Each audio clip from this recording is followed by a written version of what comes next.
you ever a child? Yes. Of course you are. Well then, if you were ever a child, you are creative. And if you think back to when you were in primary or national school,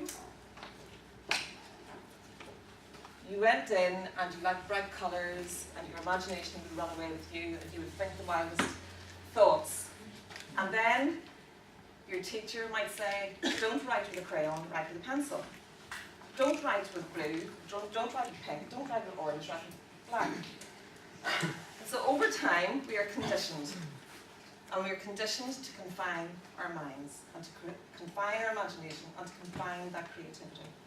So as we get older, we find it more difficult to spend time on thinking creatively. Would you agree with that? How many of you spend the time thinking creatively about your business? How many of you actually take time out? You do. And is it beneficial? Of course you have, because it's a media business, so it's driven by creativity. You have to be creative. Absolutely. Absolutely. Being creative means that you do something which is first of all unusual, but it also makes enough sense so that others take it seriously. So whilst we could have these harebrained ideas, people have to take it seriously too.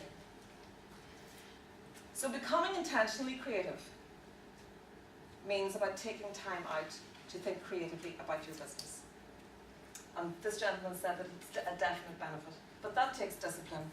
And we get into the humdrum of life, we get into the humdrum of meeting deadlines, paying bills, chasing new business, all of those daily and weekly tasks.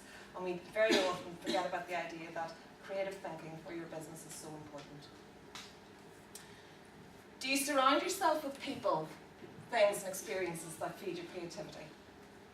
Do you intentionally seek out people who you believe will feed that creativity in your business?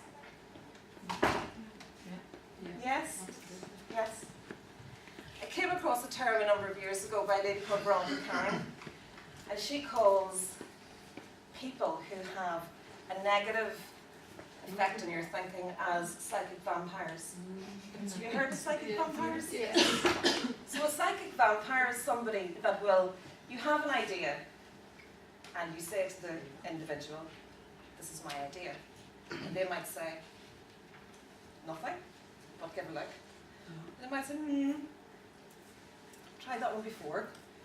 Or they might say, you might need to rethink that one. So how does that make you feel? You come in, and I would be very typical for me, I would come in, have a great idea, think it's fantastic, and then say to somebody that I know reasonably well, what do you think? And then, yeah, Teresa.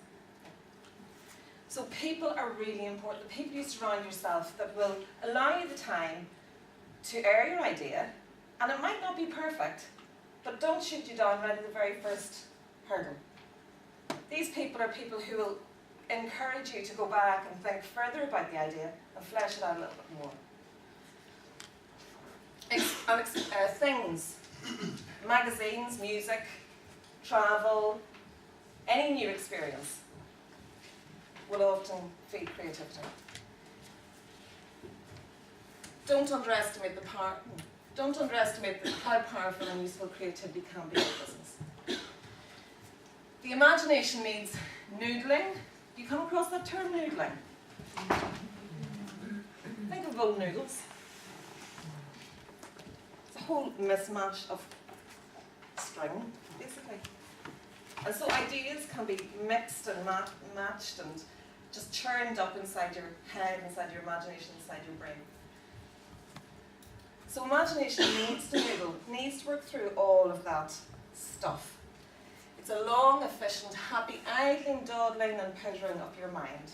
And do we allow ourselves to do that? It sounds very luxurious, doesn't it? Do we actually do this? When would we do it, if we were going to do it? No matter what your age or path in life, it's not too late, or too egotistical, or too selfish, or too